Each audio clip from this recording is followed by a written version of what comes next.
SIR கணக்கெடுப்பு படிவத்தை முறையாக பூர்த்தி செய்யாத வாக்காளர் பட்டியலில் உள்ள வாக்காளர்களுக்கு நோட்டீஸ் வழங்கப்படுகிறது. 10 லட்சம் வாக்காளர்களுக்கு நோட்டீஸ் அனுப்பி உரிய ஆவணங்களை சமர்ப்பிக்க கோரிக்கை விடுக்கிறது தேர்தல் ஆணையம். நீங்களோ உங்களது உறவினரோ வாக்காளராக இருப்பதை உறுதிப்படுத்தும் விவரங்களை பூர்த்தி செய்யாதவர்களுக்கு நோட்டீஸ் அனுப்பப்படுவதாக தெரிவிக்கப்பட்டிருக்கிறது. தேர்தல் ஆணையம் குறிப்பிடப்பட்டிருக்கக்கூடிய 13 ஆவணங்களில் ஏதேனும் ஒன்றின் அசல் ஆவணத்துடன் நேரில் சென்று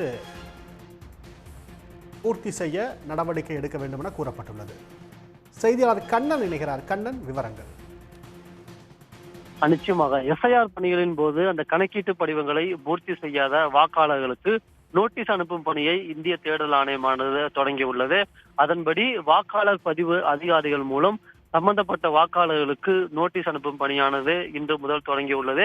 தமிழகத்தில் சுமார் 10 லட்சம் வாக்காளர்கள் உரிய ஆவணங்களை சமர்ப்பிக்க வேண்டும் என்று இந்த நோட்டீஸ் ஆனது அனுப்பப்பட்டுள்ளது. இந்த நோட்டீஸில் பல்வேறு தகவல்கள் இடம்பெற்றுள்ளன.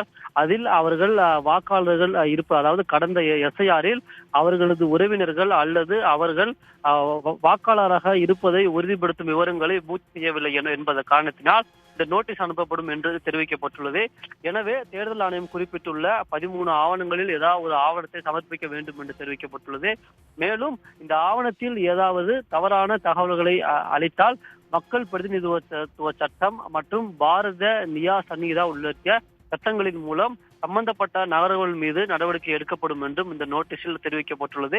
மேலும் இந்த நோட்டீஸில் எந்த நாட்களில், எந்த இடத்தில், எந்த நேரத்தில் அவர்கள் ஆஜராகி இந்த ஆவணங்களை சமர்ப்பிக்க வேண்டும் என்றும் உள்ளிட்ட அனைத்து தகவல்களும் அடங்கிய நோட்டீஸ் அனுப்பும் பணியானது இன்று முதல் தொடங்கி உதவி வாக்காளர் பதிவு அதிகாரிகள் மூலம் வாக்காளர்களுக்கு நோட்டீஸ் அனுப்பப்பட்டு வருகிறது. விவரங்களுக்கு நன்றி கண்ணன்.